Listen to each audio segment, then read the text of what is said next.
Chers frères et sœurs en Jésus-Christ, bonjour. Que la joie et la grâce de notre Seigneur et Sauveur Jésus-Christ soient toujours avec vous. Le peuple de Dieu sait parfaitement bien que les plus grands crimes contre l'humanité est le rejet du libérateur et sauveur du monde, Jésus-Christ. Mais le peuple de Dieu, principalement ses bergers, sait-il que certaines doctrines qu'il enseigne et certains comportements et attitudes qu'il affiche face aux divers problèmes de la vie des hommes empêchent les nations à connaître et à croire en Jésus-Christ et tiennent l'Église bien éloignée de son rôle de lumière du monde? C'est pourquoi le peuple de Dieu a grandement besoin de connaître et de mettre en pratique la science des saints, c'est-à-dire la parole de Dieu appliquée à tous les secteurs de la vie de l'homme. Nous croyons que les émissions qui suivent aideront grandement le peuple de Dieu à changer son comportement. Nous lui demandons donc de bien les écouter attentivement et intégralement. Que Dieu vous bénisse. Dans ma marche pour le ciel, tout peut sembler. Si la peur met des doutes sur ma route. Bien-aimés dans le Seigneur Jésus-Christ, Shalom. Nous voici à notre 90e émission sur la science des saints. Ces deux dernières émissions, vous allez constater, ne sont qu'un résumé, deux résumés des émissions précédentes. Mais elles sont d'une extrême importance comme toutes les émissions. Mais le résumé, c'est pour ceux qui n'ont pas suffisamment de temps pour écouter toutes les émissions, parce qu'il faut les écouter. Nous cesserons de les répéter. L'écoute, c'est ça qui nous guérit. L'écoute nous donne l'intelligence. Bien-aimés dans le Seigneur, la 89e émission a été consacrée essentiellement à la voie que nous devons suivre pour nous enrichir matériellement. Nous n'avons pas épuisé le tout, mais nous avons eu à parler de cela plusieurs fois dans les émissions précédentes. Nous voudrions simplement ajouter que si nous sommes un, si nous sortons de Babylone, de la démocratie, Dieu va ouvrir les portes pour nous. La Bible nous dit quand Dieu approuve la voie d'un homme, il dispose favorablement à son égard même ses ennemis. Et la Bible nous dit que Dieu donne à ceux qui lui sont agréables la sagesse, la science et la joie. Mais il donne aux pécheurs le soin d'amasser, d'accumuler, afin qu'il donne à ceux qui lui sont agréables. Vous voyez les voies de Dieu pour l'enrichissement.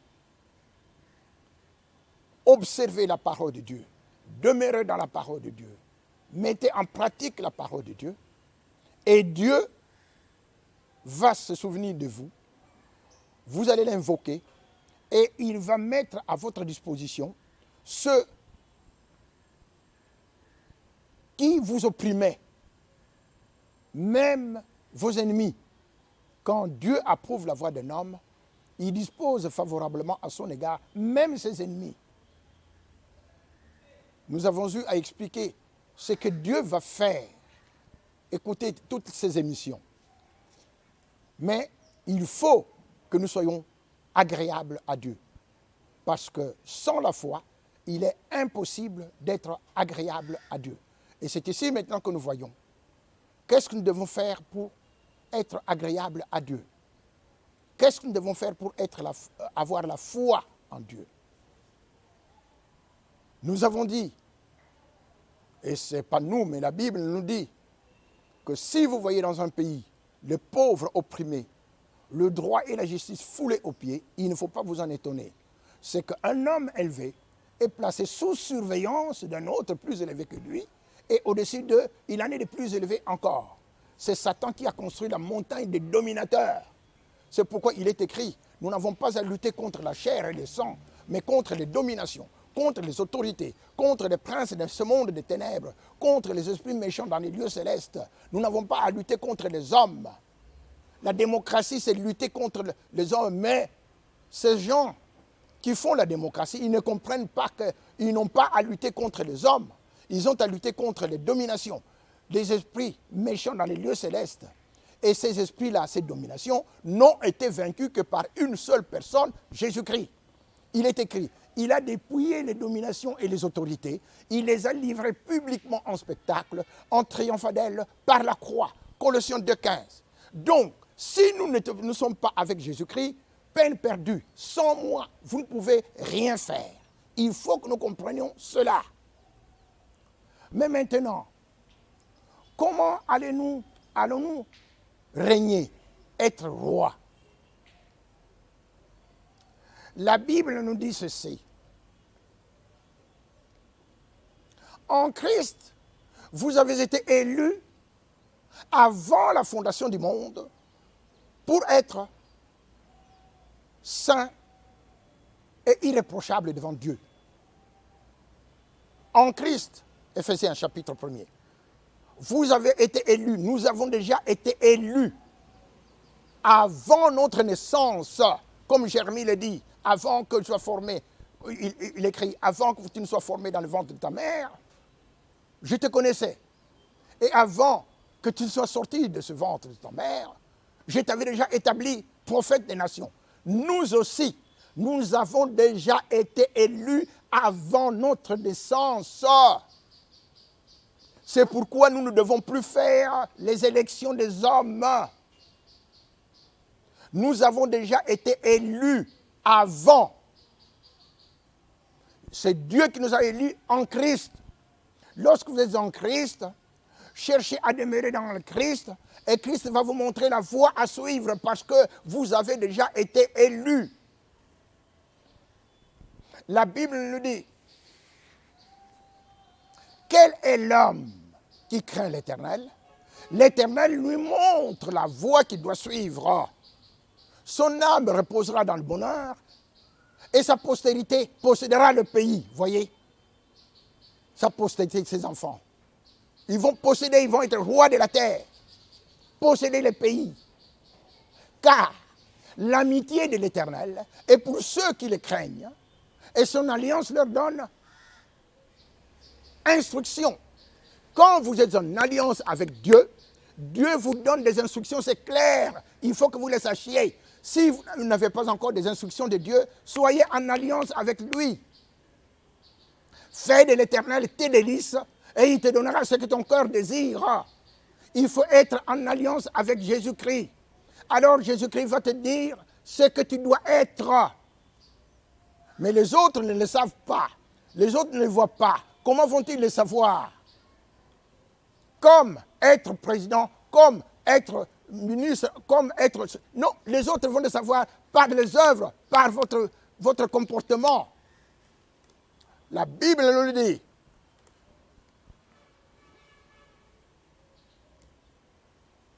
Que quelqu'un d'autre te loue et non ta bouche.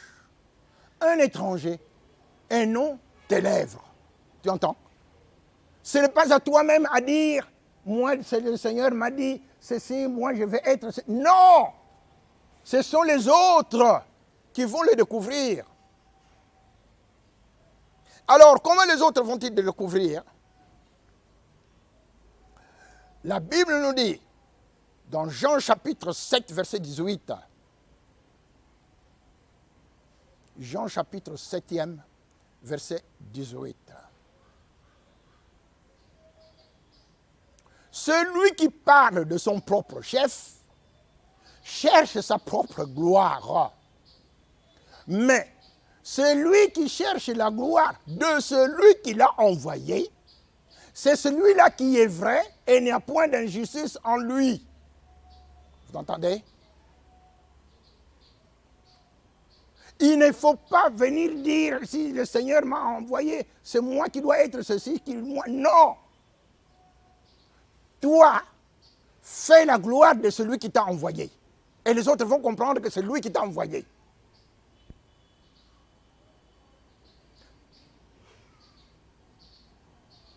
Celui qui parle de son propre chef cherche sa propre gloire. Mais celui qui cherche la gloire de celui qui l'a envoyé, c'est celui-là qui est vrai et il n'y a point d'injustice en lui. Mais comment chercher la gloire de celui qui vous envoie? Qui envoie? C'est Jésus-Christ. Et qui est-il celui qui vous envoie? C'est la parole de Dieu. Donc, si tu fais la gloire de celui qui t'envoie la parole de Dieu, tu dois demeurer dans la parole de Dieu et tu fais la gloire de la parole de Dieu, tu fais la gloire de Jésus-Christ. Mais si tu ne parles jamais de Jésus-Christ, ce n'est pas lui qui t'a envoyé. Nous l'avons déjà dit. Les antéchrists, ils ne parlent jamais de Jésus-Christ. Ils viennent chacun tenir son propre discours. Ils cherchent leur propre gloire. Ils ne cherchent pas la gloire. Ils ne parlent jamais de celui qui les a envoyés parce que bien souvent ils ne le connaissent pas. Mais nous, les chrétiens, nous connaissons. Maintenant, nous comprenons très bien que si quelqu'un n'est pas envoyé par Christ, il ne parlera pas de Christ. Il n'y a pas de parole de Dieu en lui. Donc, il n'est pas envoyé par lui. Or, c'est Jésus-Christ qui est le roi de toute la terre. C'est pourquoi il dit, tous ceux qui sont venus avant moi, ce sont des voleurs et des brigands. Ne les écoutez pas. C'est par leur parler que vous allez comprendre, que vous allez voir s'il est envoyé par Dieu ou non. Et la Bible nous dit. Alors, la Bible nous pose la question. Maintenant, nous posons la question à la Bible. Comment savoir la gloire de Dieu et la gloire des rois? La Bible répond. Proverbe 25, 2. La gloire de Dieu, c'est de cacher les choses. Et la gloire du roi, c'est de sonder les choses. Dieu vous a-t-il envoyé comme roi? Vous devez sonder la parole. C'est-à-dire, vous passez d'un verset à un autre. Ce sera sondé. Ici, il a, là, sondé. Et Dieu se trouve dans ce sonde-là. Alors on comprend, ah ça, c'est un envoyé de Dieu. Il sonde la parole. Mais quand vous n'êtes pas envoyé de Dieu, vous parlez de votre propre chef. Vous cherchez votre propre gloire. Maintenant, nous devons le comprendre. Quittez la démocratie. Oui, parce que la démocratie, c'est tout le monde qui vient chercher à être roi, à être président, à être gouverneur, à être député, à être sénateur. C'est tout le monde. Non. Maintenant, les enfants de Dieu, séparation. Plus d'élections comme ça, plus de propagande électorale. Les enfants de Dieu maintenant doivent se séparer de l'esprit de l'Antéchrist. Parce que c'est l'esprit de l'Antéchrist qui domine le monde. Et nous devons sortir de là, chrétiens.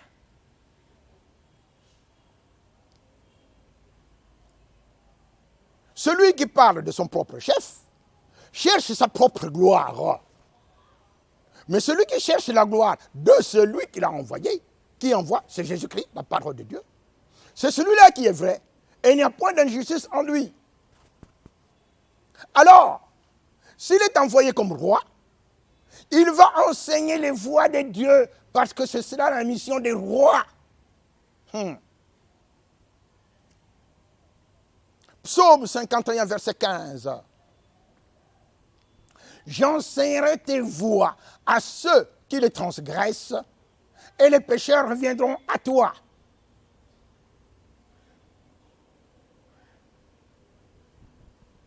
David, Psaume 51, 15. J'enseignerai tes voies à ceux qui les transgressent, et les pécheurs reviendront à toi. Celui qui est envoyé par Jésus-Christ, envoyé de Dieu, c'est un enseignant de la parole de Dieu. J'enseignerai tes voies. Et la Bible nous dit, tous les rois de la terre te loueront, ô Éternel, en entendant la parole de ta bouche. Ils célébreront les voies de l'Éternel, car la gloire de l'Éternel est grande. Il faut connaître les voies de l'Éternel. Alors, vous allez glorifier celui qui vous envoie, Jésus-Christ. En d'autres termes, l'homme politique envoyé par Jésus-Christ est un prédicateur de la parole de Dieu. Retenez cela, je parle au monde, et en commençant par mon propre pays, la République démocratique du Congo. Et il ne fait pas sa propre propagande. Il ne fait pas sa propre publicité. Ce sont les autres qui doivent le découvrir par son parler. C'est pourquoi nous devons sortir du monde, sortir de l'esprit de l'Antéchrist, parce que le monde a rejeté Dieu. Et Christ est venu pour nous réconcilier avec Dieu par sa mort, par son sang. Maintenant, qu'est-ce que Dieu nous dit? Nous qui sommes réconciliés avec Dieu, nous sommes des princes. Et nous ne pouvons plus être sous la domination des esclaves. Parce que tant que vous êtes sous la domination des hommes, vous n'êtes qu'un esclave. C'est la Bible qui nous le dit. Il ne sied pas à un insensé d'être dans le délice, combien moins à un esclave de dominer sur des princes. Nous sommes des princes. Mais nous nous laissons dominer par des esclaves. Pourquoi? Parce que nous ne connaissons pas la parole de Dieu, parce que nous sommes ignorants. Mon peuple périt, faute de connaissance. Prêchez cela. Alors, les chrétiens cesseront de se précipiter dans des bureaux de vote. Non, ce n'est pas dans les bureaux de vote que vous allez découvrir ceux qui sont élus de Dieu. Ceux qui sont élus de Dieu parlent de la part de Dieu partout.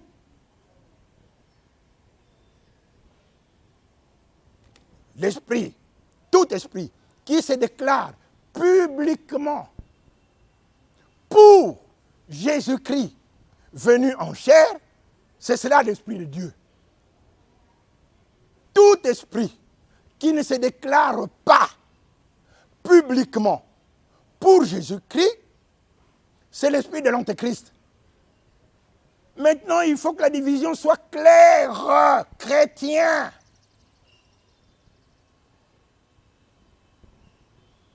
Tout le monde veut se présenter comme envoyé, comme devant résoudre les problèmes du pays. Tout le monde vient. Maintenant, chrétiens, faites la distinction. Séparez-vous. Ne participez pas à des élections. Et n'écoutez plus personne qui ne parle pas de Jésus-Christ. S'il ne parle pas de Jésus-Christ, il n'est pas envoyé par Jésus-Christ. Or, Jésus-Christ a reçu tout le pouvoir dans le ciel et sur la terre.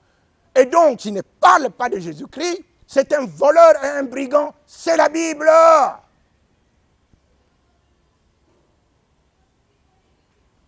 Jean chapitre 10, verset 8.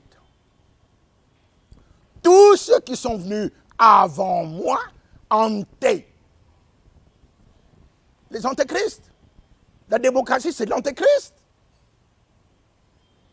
Tous ceux qui sont venus avant moi, ce sont des voleurs et des brigands. Mais les brebis ne les écoutent pas. C'est écrit. Alors, sortez du milieu de mon peuple. Sortez de vos partis politiques. Vous ne trouverez aucune solution. Et ceux qui sont là, qui sont au pouvoir maintenant, qu'est-ce qu'ils doivent faire?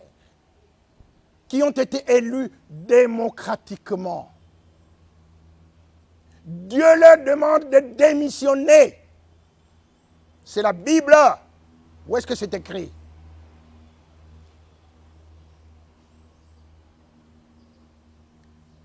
Ésaïe. À partir du verset 7e jusqu'au 11e, etc. Que le méchant abandonne sa voie. Ah.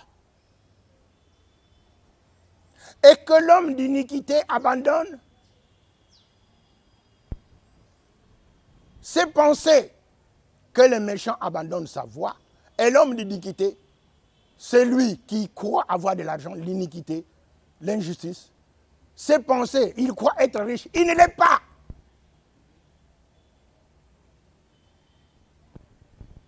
Que le méchant abandonne sa voie et l'homme d'iniquité ses pensées. Qu'il retourne à l'Éternel qui aura pitié de lui. Ésaïe 55. Jésus-Christ est mort non pas pour condamner, mais pour sauver. Vous entendez ce qu'il dit? Qu'il retourne à l'Éternel, qui aura pitié de lui, qu'il démissionne, parce que les voies qu'il a suivies pour être à la tête, pour être au pouvoir, ce ne sont pas les voies de Dieu. Est-ce que c'est clair? Qu'il retourne, Dieu veut le sauver, qu'il retourne à l'Éternel, qui aura pitié de lui, à notre Dieu, qui ne se lasse point de pardonner. Vous entendez? Il est prêt à vous pardonner, mais à condition que vous abandonniez votre voie. Vous avez été élu démocratiquement, démissionnez. Et surtout, vous qui n'êtes pas au pouvoir, n'essayez pas de briguer des postes politiques par la propagande électorale, par la démocratie. N'essayez pas, ne le faites pas, parce que Dieu vient en jugement. Celui qui mérite d'être reproché, nous dit la parole de Dieu, et qui raidit son cou, sera brisé subitement et sans remède. C'est la Bible. Et cette parole, quand elle sort de la bouche de Dieu, elle ne retourne pas à Dieu sans effet, sans avoir exécuté ses pensées, sans avoir exécuté sa volonté. C'est la Bible.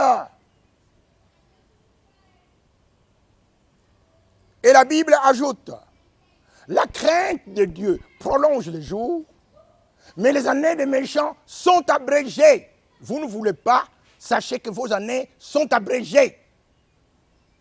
Parce que Dieu vient en jugement.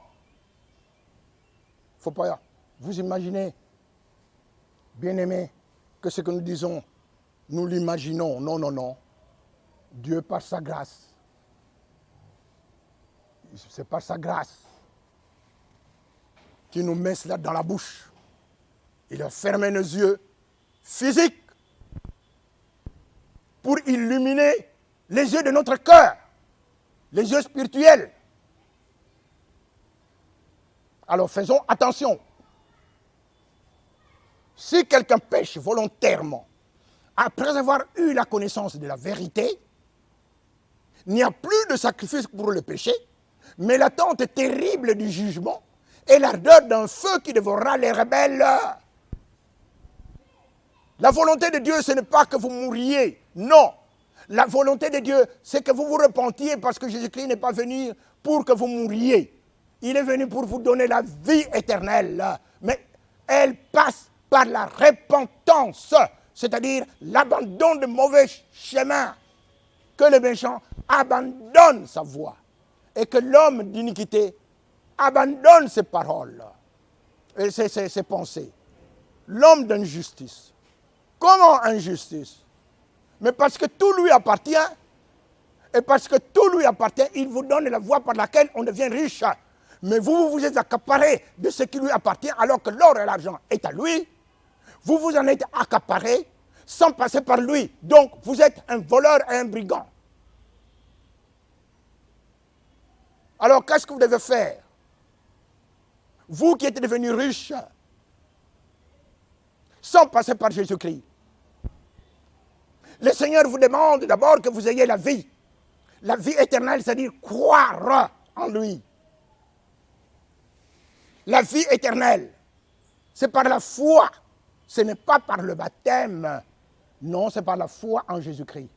Mais quand vous avez cru, faites-vous baptiser, s'il vous plaît. Cela est juste.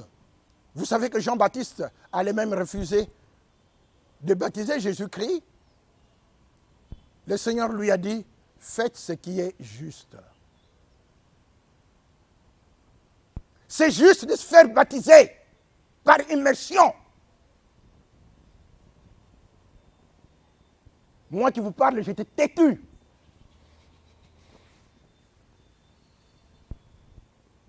Vous connaissez tous, dans beaucoup de religions et dans notre bonne église catholique romaine où nous sommes nés, on baptisait, on continue peut-être à baptiser des petits-enfants. Mais est-ce que les petits-enfants se sont repentis? Est-ce qu'ils ont la foi? La Bible nous dit, celui qui aura cru et qui sera baptisé sera sauvé. Il faut d'abord croire. Et vous êtes sauvés par la foi et non pas par le baptême.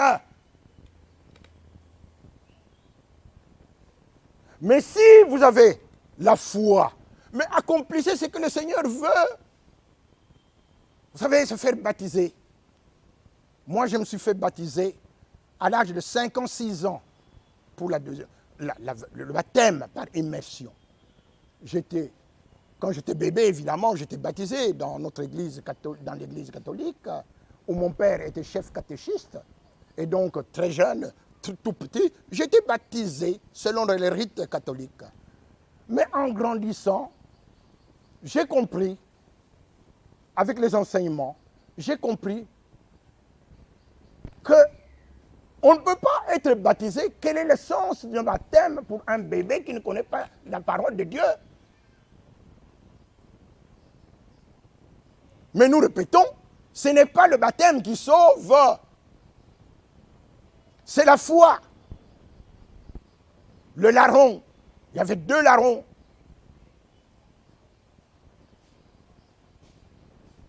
À Jérusalem pour la crucifixion. Et au milieu d'eux se trouvait le Seigneur Jésus. L'un des larrons dit, mais toi, tu te dis fils de Dieu, mais sauve-toi, qu'est-ce que tu attends là? Pourquoi est-ce que tu veux te faire condamner? Et l'autre larron lui dit, mais dis, tu es un insensé. Lui n'a rien fait. Nous avons tué, nous avons volé, mais lui n'a absolument rien fait. Seigneur, il se tourne vers le Seigneur. Souviens-toi de moi lorsque tu seras dans ton royaume.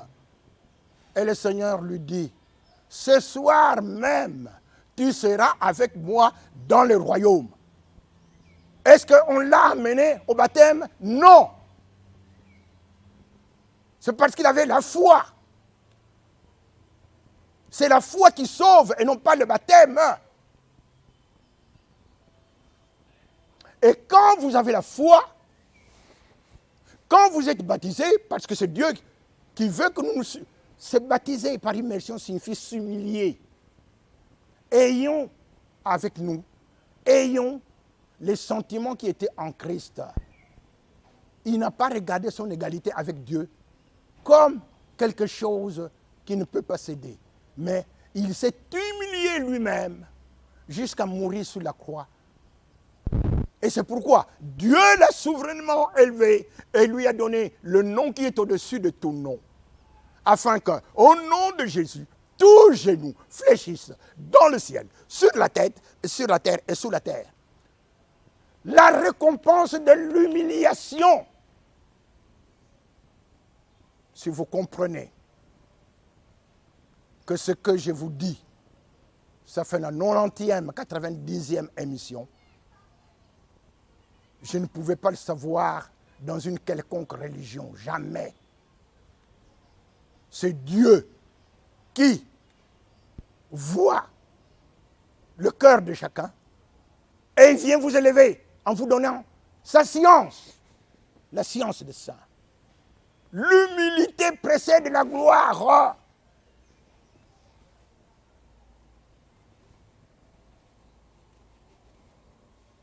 Les frères, les sœurs qui ne sont pas encore baptisés, faites-vous baptiser, s'il vous plaît. Ce n'est pas devenir protestant comme m'a dit un protestant. Je m'excuse beaucoup les frères protestants.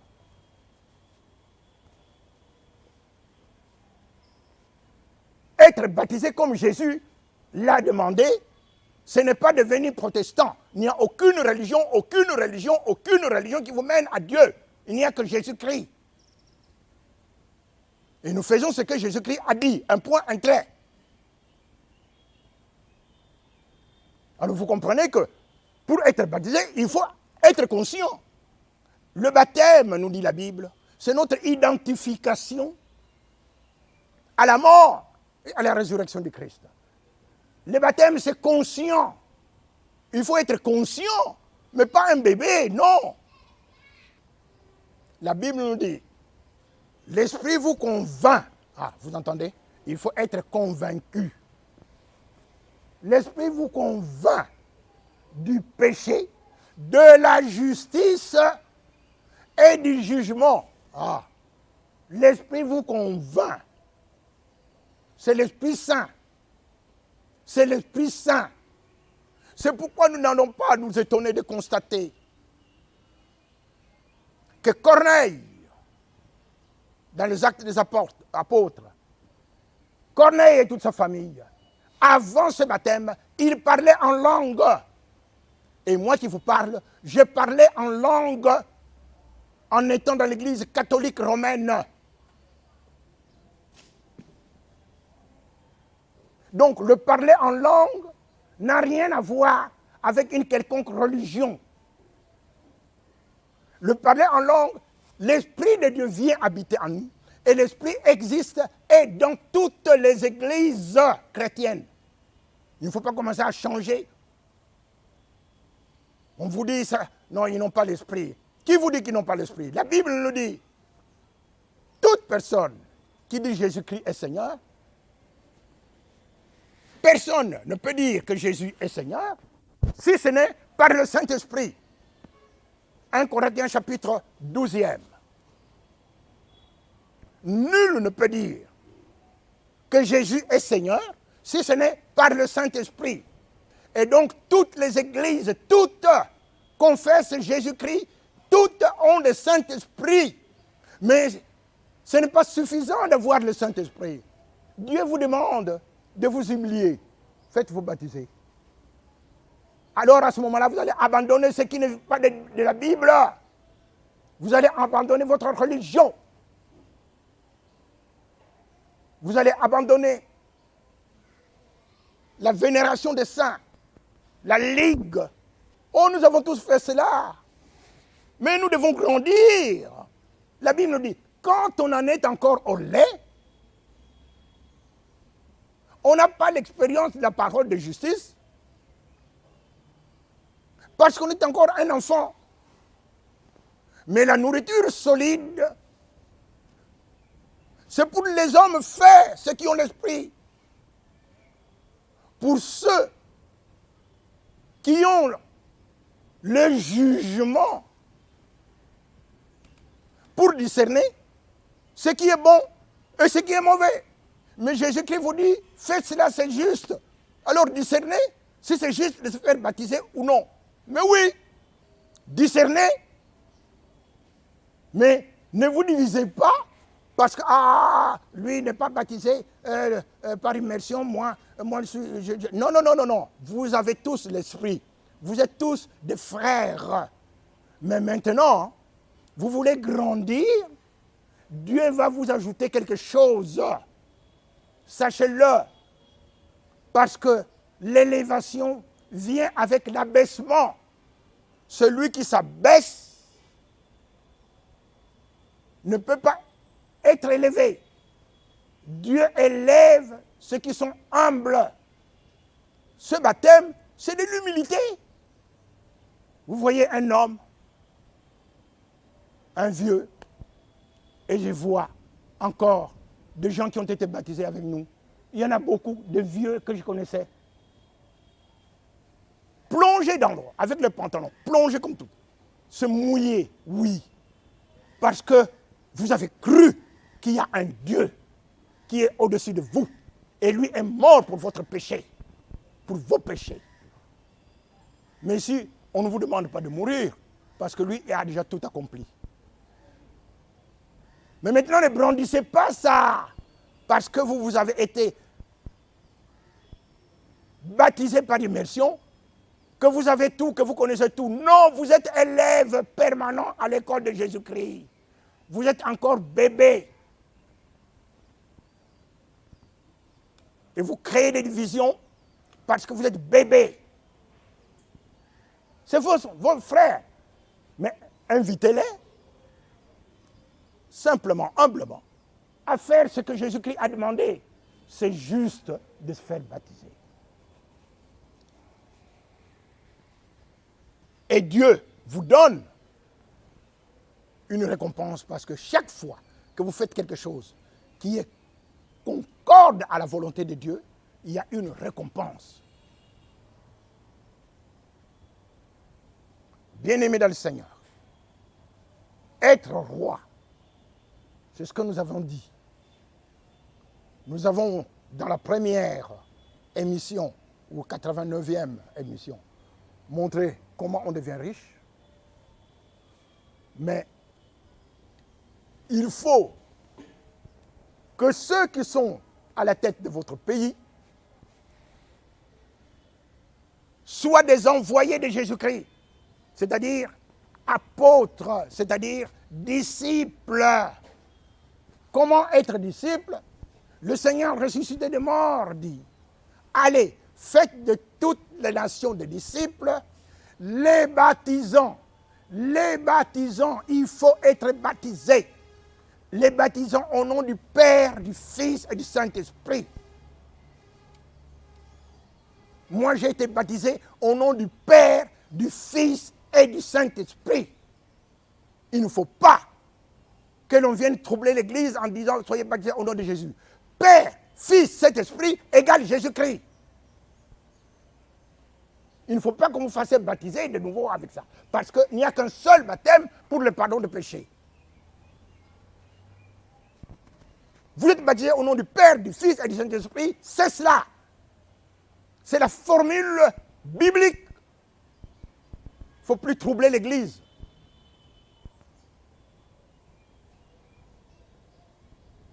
Mais dans les enseignements, vous allez faire comprendre qu'il n'y a pas trois personnes. Il y a trois fonctions. Père, Fils, Saint-Esprit. C'est toujours Jésus-Christ. C'est dans les enseignements.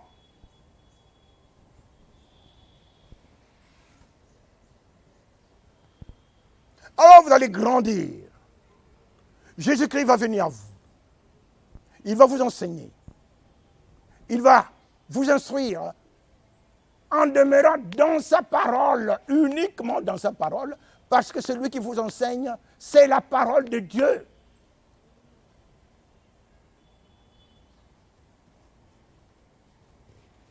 Bien-aimés dans le Seigneur, je voudrais m'arrêter ici pour que nous comprenions que l'orgueil doit tomber sur tous les plans. Quand vous donnez votre vie à Jésus-Christ, vous allez comprendre que vous êtes un élève permanent à l'école de Jésus-Christ. Que l'orgueil tombe, pasteur, prêtre, pape, archevêque, bishop,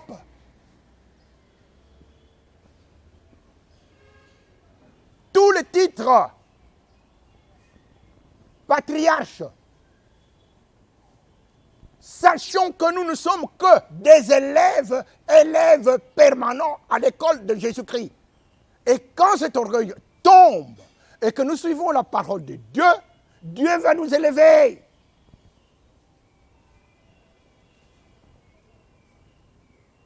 car il va disposer favorablement à notre égard, même nos ennemis. Nous devons régner sur la terre, et pour régner sur la terre, il faut être riche pour qu'on vous entende. Mais pour être riche, nous ne cherchons pas la richesse comme les hommes du monde. Non, nous commençons d'abord par celui qui rend riche, qui est le propriétaire de la richesse, Dieu, Jésus-Christ. Nous le cherchons et il va nous montrer par quelle voie. Nous allons appeler, vous appellerez des nations que vous ne connaissez pas. Et les nations qui ne vous connaissent pas accourront vers vous à cause de l'Éternel, votre Dieu, à cause du Saint d'Israël qui vous glorifie. Vous entendez les voix de Dieu? Nous allons appeler ceux qui nous dominaient. Mais nous leur emmenons le nom de Jésus. Parce que c'est le seul nom qui secoue, qui détruit Satan. La Bible nous dit, Satan ne chasse pas Satan. Mais si c'est par l'esprit que nous chassons les démons, alors le royaume de Dieu est venu vers nous. Par l'esprit, c'est par la parole. La parole, c'est l'épée de l'esprit. Bien-aimés dans le Seigneur, nous nous arrêtons là. Nous croyons qu'avec ce que vous avez entendu, vous comprendrez la nécessité impérieuse de mettre en pratique la parole de Dieu. Mettons en pratique la parole de Dieu. Sortons de Babylone. Alors, Dieu va venir nous bénir. Nous avons déjà parlé plusieurs fois de la nécessité d'être un. Nous ne n'y revenons pas. Comprenons que maintenant nous devons abandonner la foi morte. Une foi sans action, c'est une foi morte, une foi sans œuvre. Sortez signifie qu'il ne faut plus jamais participer ni aux élections, ni à quoi que ce soit. Et que Dieu vous bénisse. Que le Seigneur Jésus soit avec vous, maintenant et pour toujours. Amen. Appelez les frères Sébastien Kindidi Kipezo au numéro 09999 40 158 084 13 16 613. Appelez également le pasteur Jean-Pierre Mouendois au numéro 099 81 70 267. Appelez le frère Zachary Boakoumé au numéro 081 059 52 57. Appelez également le frère Gédéon Malende au numéro 081 155 36 20. Si vous nous suivez à long et à large, nous sommes sur YouTube, aux Sciences des Saints, même sur Facebook. Consultez la page La Science des Saints avec les frères Sébastien Kindidi Kipezo.